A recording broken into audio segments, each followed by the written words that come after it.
Saudara, kabar Jokowi bakal merapat ke Partai Golkar kian kencang terdengar. Memang bukan kali ini saja nama orang nomor 1 di Indonesia itu disebut-sebut akan berlabuh ke Partai Beringin. Apalagi kalau Pilpres 2024, di mana Golkar ikut dalam barisan calon wakil presiden Gibran Rakabuming Raka, sang putra mahkota. Jokowi pun kerap terlihat di publik dengan sejumlah petinggi Golkar, termasuk Airlangga Hartarto dan Luhut Binsar Panjaitan.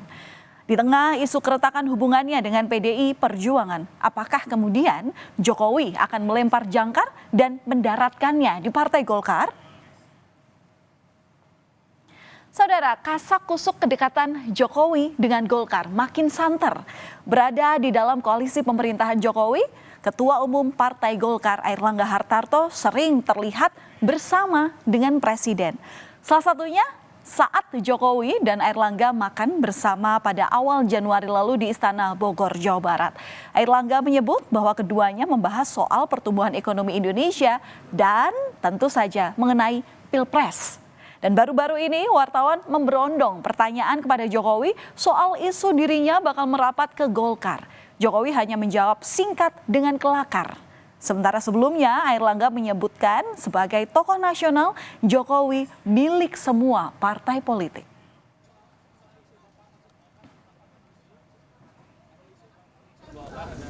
Saya tiap hari masuk istana.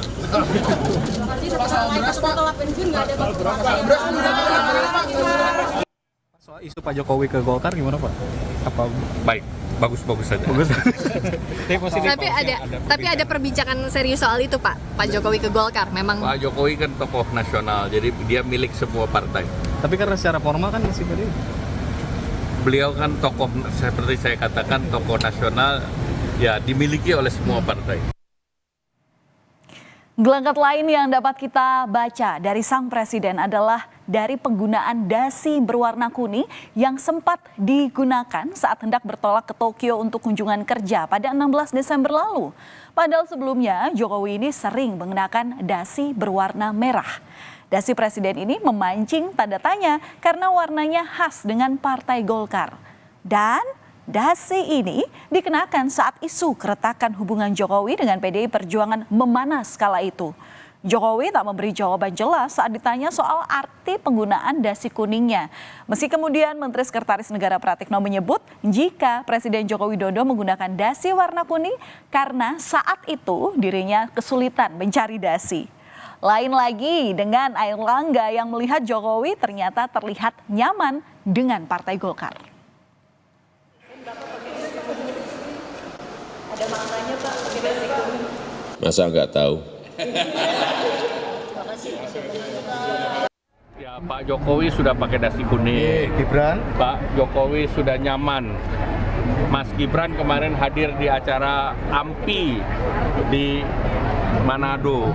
Jadi sudah sangat dalam keluarga besar Partai Golkar. Ya, tidak hanya Jokowi saja, putranya Gibran Rakabuming Raka juga akrab dengan Golkar. Pada Oktober 2023, rapat pimpinan nasional Golkar mengusulkan Gibran sebagai bakal calon wakil presiden pendamping Prabowo Subianto.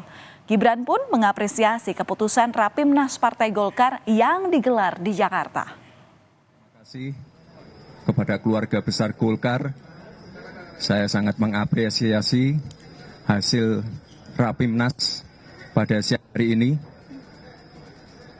Untuk selanjutnya akan kami koordinasikan, akan kami tindak lanjuti bersama dengan Pak Prabowo. Nah, kemudian bagaimana dengan respon dari PDI Perjuangan, partai yang selama ini menjadi tempat bernaungnya Jokowi? Sekretaris Jenderal PDI Perjuangan Hasto Kristianto menyebutkan bahwa setiap orang berhak dalam menentukan partai politik pilihannya. Namun Hasto menyinggung soal nilai-nilai konsistensi. Hasto pun menegaskan tidak membahas soal isu merapatnya Jokowi ke Golkar di internal karena partainya PDI Perjuangan tengah fokus dalam mengawal suara pemilu. Kita lihat ya, seseorang itu kan, jati diri seseorang itu kan diukur dari konsistensinya terhadap pilihan partai politik. Secara normatif memang seseorang itu bebas menentukan pilihannya secara merdeka. Tapi rakyat juga akan tahu mana yang kemudian membesarkan, mana yang kemudian menggunakan cara-cara pragmatis demi kekuasaan. Politisi senior dan mantan Ketua Umum Partai Golkar Yusuf Kala angkat bicara terkait isu Presiden Joko Widodo yang disebut-sebut akan bergabung ke Partai Golkar hingga menjadi Ketua Umum selanjutnya. JK menuturkan bahwa semua orang bisa bergabung menjadi kader Golkar. Namun untuk menjadi pengurus, apalagi Ketua Umum, ada aturan dan tahapan yang harus dilalui, termasuk bila Presiden Jokowi bergabung. Ya semua orang bisa bergabung ke Golkar. Tapi tentu dengan cara-cara bergabung aja boleh, apa tidak boleh.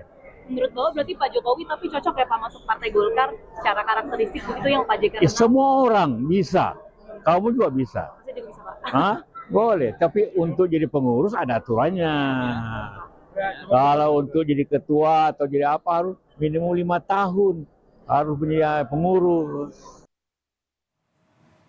Pengamat politik Universitas Al-Azhar Indonesia Ujang Komarudin membaca peluang Jokowi akan bergabung dengan Golkar terbuka lebar.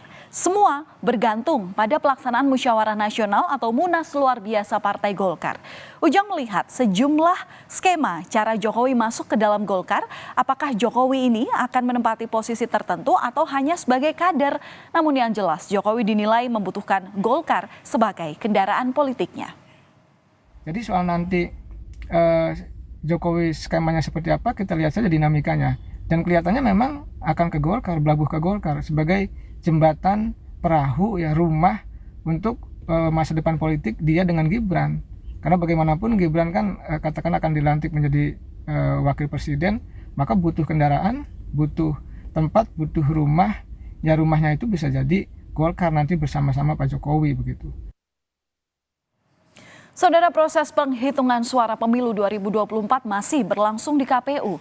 Namun, jika kita lihat hasil hitung cepat Litbang Kompas, Golkar ini memperoleh suara sebesar 14,64% dan berada di posisi kedua perolehan suara pemilu legislatif 2024. Sekali lagi, ini berdasarkan hitung cepat. Menurut pengamat politik dari Lembaga Eksposisi Strategik, Arief Susanto, raihan suara Golkar tak bisa dilepaskan dari Jokowi Effect. Golkar melalui ketua umumnya Erlangga Hartarto dinilai jeli dalam memanfaatkan pengaruh Presiden Jokowi untuk menggait suara masyarakat yang puas terhadap kinerja Jokowi. Tidak bisa kita abaikan persoalan Jokowi Effect itu tadi. Ya, kalau kita melihat mulai dari iklan Golkar di media-media sampai pada materi-materi kampanye mereka, itu memang menunjukkan satu paradoks saya pikir ya. Karena di satu sisi Golkar sendiri tidak memiliki tokoh yang bisa diandalkan dalam capres maupun cawapres, tetapi di sisi lain sandaran Golkar pada Jokowi itu juga bagi saya persis menunjukkan adanya mutualitas dalam hubungan keduanya.